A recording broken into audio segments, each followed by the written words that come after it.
put together in that contraption.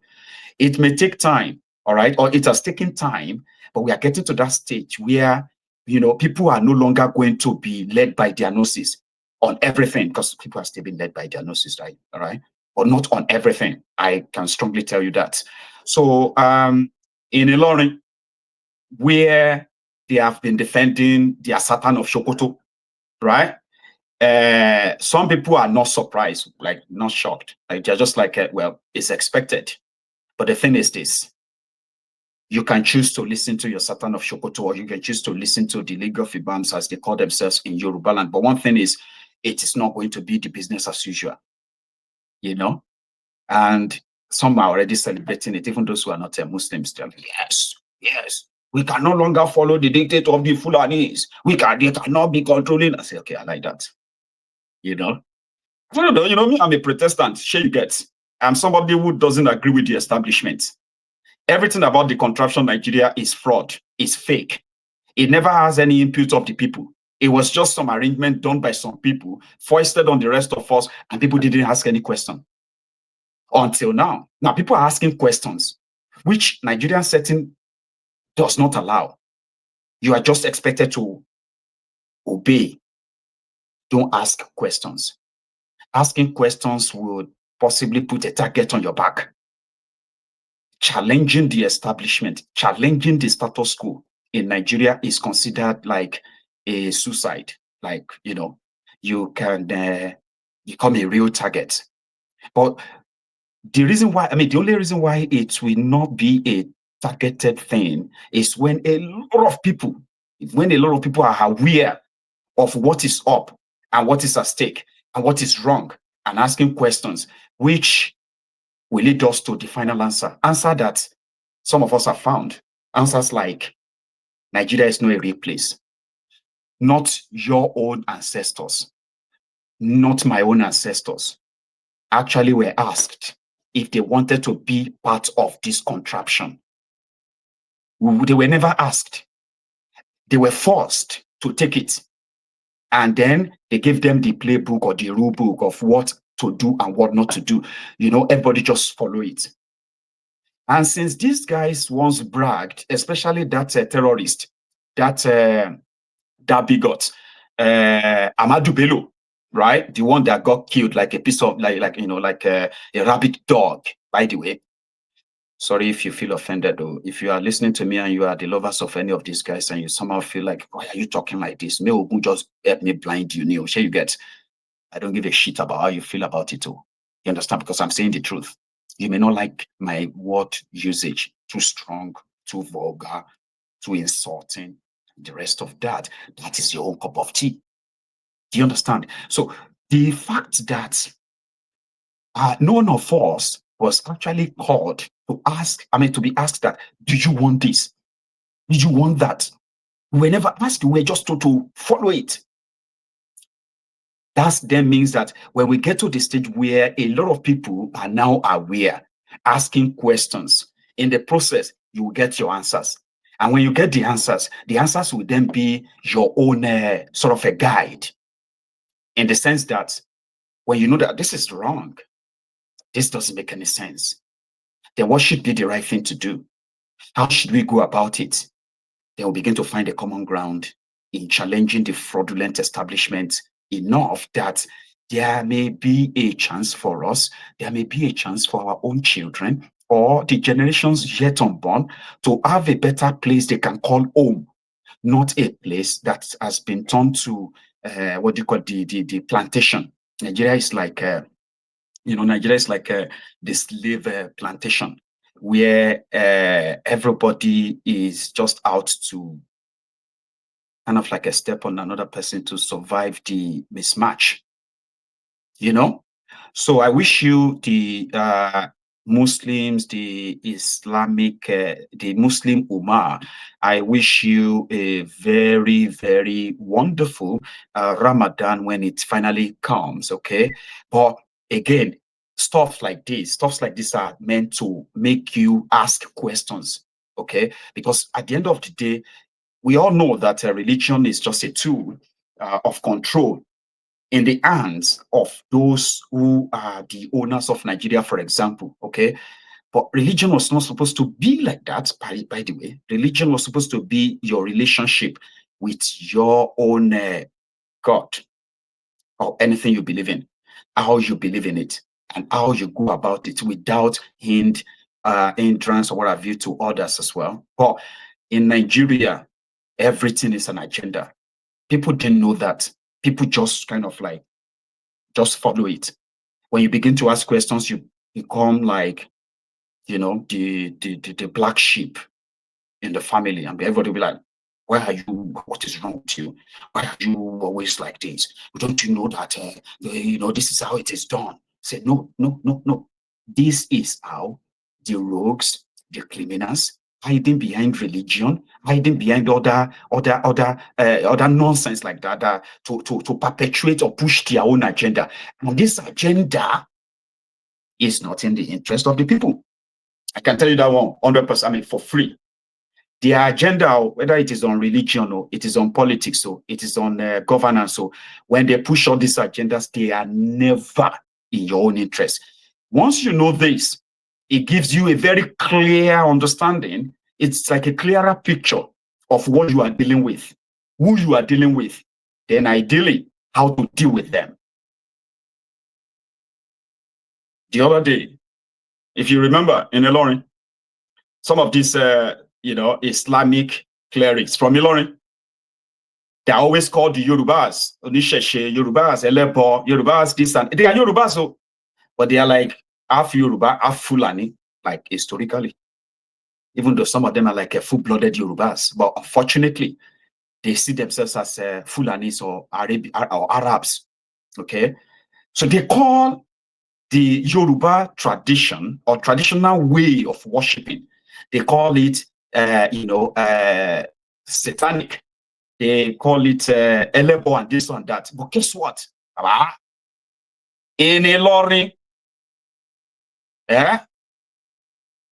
more than 50, let's say more than half of those who are parading themselves as clerics, they are ritualists. The same people that, you know, all those things, right?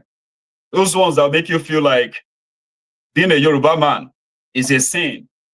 And the only way to escape such, give me a circle. I want to add something here. Don't mind me, because I'm trying to like multitask. Do you get that now? Hang on. Remove. Okay, that's it. Now I can easily just use my two clips, okay, to share my extra add-on content with you, okay? They were there chasing, you know, the traditionalists who were celebrating their own festival in Ilorin, and they said, Ilorin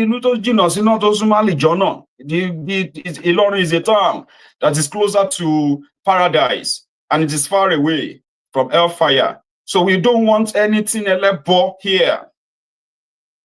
Ironio. If they have a fast in Ilorin that they know that they are involved in you know, rituals. I'm talking about rituals that even traditionalists, they don't get themselves involved in. They say, Babalawo, Babalawo. Babalawo is not a ritualist. A Babalawo, right, is not different from your pastor. It's not different from your afar. But once you begin to think of killing people to make ritual, now we call those ones in Yoruba land Onishegun. Onishegun are those who will tell you that they can do something. Like, for example, you are a trader. You want to be selling. Oh, we have something we'll give to you. Okay. Oh, you need something to sell better. Oh, you are looking for a job. Oh, you are looking for a husband, a wife. These are Onisheguns that would say, oh yeah, eat this. Oh yeah, use this one to bath. Babalawos are like people who are going to, you know, if they check anything out, they are going to quote the, you know, their own Ifa verses, which would advise you, right, on what to do, what kind of prayer you should offer for this, for that. But that the people that wanted to meet with magicians, ritualists, they go to Onisheguns. All right. Now, in Ilorin, they call them the jalabis or something like that. They have them there. Those who are using human flesh for rituals. Those who are, there are those who are like Ateyepe. Those ones who are going to see fortune through the sand. They know them, they exist in Ilorin, but they don't go after them per se. But you tie white wrapper, wear white as a lotion, and decided to go to the river to offer prayers in your own traditional way, then they get mad. A young man called Abdurrahman or something, who happened, I think they said he's just about 32 or 33 or something. This guy kidnapped a young girl, right? Afsat from prayer. I think they were doing maybe naming or something like that, right? So that people attended, and she attended. And this young man kidnapped her, okay? Kidnapped her, butchered her, cut her limbs, cut her head, cut everything off in order to make money ritual. And then, you see, the reason why I'm sharing this with you is that this one got caught. However, from the reactions of people, it simply means that this is a common thing in Ilorin. If you go to some of them for prayers as a woman, they may kill you or do something, as they say, do something and then own you. Oh, I'm here to pray for, I'm having problem in my business. Please, Alpha, can you do something for me to help me? This and that. They say, okay, yeah, take this. Then they end up as their wives. But this young lady wasn't that lucky. She has nothing to do with this guy. Spotted, targeted, kidnapped, killed, like butchered into pieces so that they can use her, right, to mix her flesh, what have you, mix it with soap to make money rituals. When he was caught, he said his job is safa. Let me play it for you.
So what about the team on one? As in wow. So what about the after team was so what's the day on some teacher? Because in the way we put it in discipline, we 5 months. How would I don't 5? So we are the 3 years old there, long teacher, one day, we didn't move wà lọ sí ọ̀fẹ́ lọ́wọ́ yóò kó sọ ọmọ tẹ́lẹ̀ náà sórí asma bí kìíní ẹ̀ ó tí àdàpọ̀ rẹ̀ ó ní máa ń ní stop pé ká máa fi fi gan pamọ́ fún wa so ìgbà tí mi máa ń jẹ bẹ́ẹ̀ ẹni mo ti rí pé ní gas pé kìíní báyìí so èmi náà mo ṣọ́ọ̀kì ń jọ ẹ̀ ògbà tó àti pé kìíní ẹ̀ ti ṣẹlẹ̀ pé ó ti bá lọ ní ìlọ́ṣẹ̀ nǹkan ní ilé pariwo síta pé ilé àgbọn bá yà bí kìnnìkan pé ní báyìí so mo wà ní mo pé wọ́n sí bí kíní ilé ìlú tó wà lẹ́sìn sọ́dọ̀ kò sí kò sún àbòlò nígbà tó kò síbẹ̀ ok hello lórí tó gé kélékèlé mọ̀ tó ọ̀tọ̀ nǹkan ó ti rí bẹ́ẹ̀ lórí tó tètè gbé lọ sí ọ̀sán táwọn lè bẹ́ẹ̀ kí ló mú ẹ gé mọ́ mú ti fẹ́ ṣe bọ́ọ̀dì níjọ́ ló gé tó kó ló gbé síbẹ̀ ìjọ ìrìn àbí abẹ́ ọjọ́ ìrìn ìjọ́ òní yọ̀wọ̀n lè ìjọ mọ́ndé. ti pẹ́ nù báwọn ti tẹ̀lé To save our time. 1 second. So, hey, I need to take that out. 1 second. So to save our time, yeah, I will stop the clip. And to those, to the viewers who don't understand the Yoruba, here is what he said. He met this girl, Afusat, met her on Facebook, and they started talking. Now, Afusat's friend was having a naming ceremony. So she was invited, she was attending, but with an agreement that she would see him in that same area. I'm coming to Soso area and I'll see you when I get there. So according to him, Afsat now came to his house. Remember, he said they met on Facebook, like talking, I like you, I don't like you, right? Then he said, when Afsat came, she complained of being hungry, which is not true from the investigation that has been released so far. Okay, yes, they've been talking together on Facebook, and she was practically lured to him, to his side, and yeah, Afsat wanted to eat, so he went on to go and get food for her. While she was eating the food, she started gasping like, okay. So when she started gasping rather, she then died. And he did not call the police, raise alarm. Rather than do all of that, he decided to butcher her. If you look at that table, you will see her hands and other part of her body in the bucket. Some of her parts have already been used, okay, to mix black soap or shea. And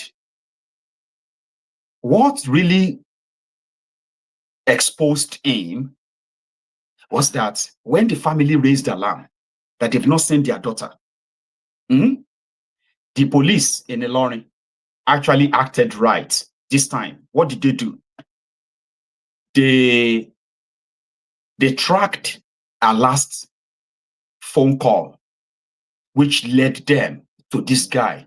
When they got to his house, most of our body parts, right, they are still like butchered. They are still in buckets. Others have been used to mix soap. All right. And that was how he got arrested. And what people are saying is that, like somebody just observed in that video as well. What people have been saying is that this is not his first time. It doesn't even look like remorseful. It seems like, if not that it was caught, it will just be like a fair game. And that is somebody that you are going to see in the gathering of Muslims, so preaching, telling you about shebo, you know, that stuff. And I'm like, is there no hypocrisy, by the way? Like, I would love, guess what? Somebody said, when Kwamwan, K1 said, the Afars are Ganusi, like they are just here to Ibilowa Ganusi. That means they're just here for the food and the money. They are not really here for my mom's burial. It's just for the money and the food. But within hours, we have seen like over 10, 20 videos of different Afars from all over Nigeria, most especially Ilorin, threatening fire and brimstone. Yeah, you know, if we give you 7 days, we give you 2 days, and give you 24 hours. You how dare you insult Afar? Afar have much more power. It's been 4 days now, brethren. 4 days that they killed officer. I have not seen one single Afar to actually come out blazing like they did, or I haven't seen heard of them come out to condemn this, except for those, when I say condemn, no, I'm coming to what I mean by that too, except for those who are like